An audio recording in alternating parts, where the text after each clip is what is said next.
شروع اللہ کا نام لکھ کر جو بڑا مہربان نہایت رحم والا ہے۔ السلام علیکم ناظرین۔ حاجی صاحب نے دودھ کی دکان پر بیٹھے ملازم کو سمجھایا کہ اس دودھ میں 11 کلو پانی ملانا اور یہ جو 7 والی گلی سے ماسی رحمت جو دودھ لینے آتی ہے اس کو آج بنا پیسے لیے دودھ نہیں دینا۔ ملازم نے پوچھا کون سی ماسی رحمت؟ تو حاجی صاحب نے سمجھاتے ہوئے بتایا کہ وہ فضل حسین کی بیوہ جس کا بیٹا پچھلے مہینے وفات پا گیا، وہ اس سے پیسے لیے بنا دودھ نہیں دینا، کل کے بھی پیسے رہتے ہیں، آج پیسے نہ دے تو بھگا دینا۔ میں ذرا چوک میں جو اکٹھ ہوا ہے اس میں شرکت کر کے حاضری لگوا آؤں، ورنہ کل کو اپنے آقا اپنے نبی صلی اللہ علیہ وآلہ وسلم کو کیا منہ دکھاؤں گا۔ حاجی صاحب دکان سے نکلے ہی تھے تو پیچھے سے نظام دین نے آواز دی کہ حاجی صاحب کہاں جا رہے ہیں؟ تو حاجی صاحب نے کہا نظام دین چوک میں جو اکٹھ ہوا وہاں حاضری لگوانے جا رہا ہوں، شاید یہ ادا یہ حاضری پسند آ جائے تو بخشش کا سامان پیدا ہو جائے۔ تو نظام الدین نے کہا اکٹھے چلتے ہیں، میں بھی ادھر ہی کی طرف جا رہا ہوں۔ نظام الدین اور حاجی صاحب نے ایک ساتھ چوک کی طرف پیش قدمی کی تو حاجی صاحب نے دریافت کیا کہ سنائیں گھر بار سب ٹھیک ہے؟ تو نظام الدین نے بتایا کہ اللہ کی بہت مہربانی ہے، ایک بیٹا تو خیر سے فرانس سیٹ ہو گیا ہے، مہینے کا 2 لاکھ روپیہ بھیج رہا ہے، مولا کا بڑا ہی کرم ہے، کوئی مہینہ ایسا نہیں گیا جب بیٹا یورو بھیجنا بھولا ہو۔ ابھی حاجی صاحب اور نظام الدین باتیں کرتے ہوئے تیزی کے ساتھ چوک کی طرف بڑھ رہے تھے کہ رفیق سموسے والے کی آواز پر رک گئے۔ اس سلام دعا کی تو رفیق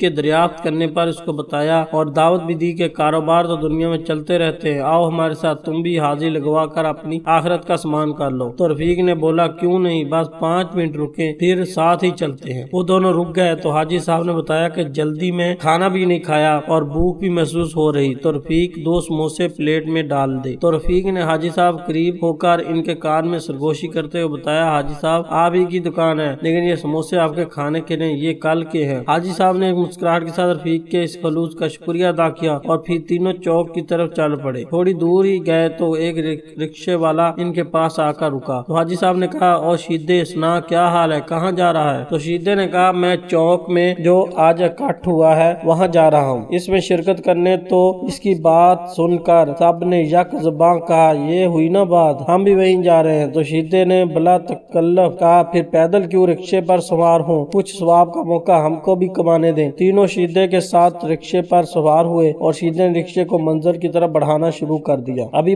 بمشکل 2 منٹ ہی ہوئے ہوں گے کہ ایک آدمی سڑک کے بیچوں بیچ کھڑا ہوا اور رکشے کو روکا، وہ کافی گھبرایا ہوا تھا۔ رکشہ رکنے پر اس نے بتایا کہ میری بیوی حاملہ ہے اور ڈلیوری کا وقت ہے، تو تمام سڑکیں بند ہونے کی وجہ سے کوئی ایمبولینس کو گاڑی ادھر تک پہنچ نہیں پا رہی اور نہ کوئی رکشہ مل رہا، آپ کو آتا دیکھا تو میری جان میں جان آئی، میری بیوی بہت تکلیف میں ہے، میری مدد کریں، شہر کے تمام راستے تو بند ہے، اس رکشے پر اس کو گالیوں کے بیچوں بیچ ہسپتال منتقل کر دیں۔ تو شیدے نے صاف الفاظ میں ایک شدید انکار کیا اور حاجی صاحب فضل الدین اور رفیق نے بھی اس سے انکار میں مزید پختگی پیدا کی کہ ہم جس کام کے لیے جا رہے ہیں اس کے لیے یہ دنیاوی کام کو معنی نہیں رکھتے۔ اس شخص نے تقریباً منت کرنے والے انداز میں کہا کہ میری بیوی شدید تکلیف میں ہے، مہربانی کریں۔ تو شیدے کو غصہ آ گیا اور باقی تینوں نے بھی اس کی بدتمیزی پر شدید رد عمل دیا اور شیدے نے رکشے کو آگے بڑھا دیا اور وہ شخص رکشے سے لپک کر اس کو روکنے کی کوشش کرتا رہا لیکن شیدے کے ارادے میں کوئی کمی نہیں آئی اور کچھ دیر تک وہ چوک میں چلے گئے اور ایک جذبے کے ساتھ انہوں نے اپنی حاضری کو توجہ کا مرکز بنایا اور پوری قوت کے ساتھ وہاں اپنا کردار ادا کیا اور رات وہیں پر گزاری۔ ان کے جذبہ ایمانی کو دیکھ کر مجھے اپنا ایمان مردہ محسوس ہوا اور ان پر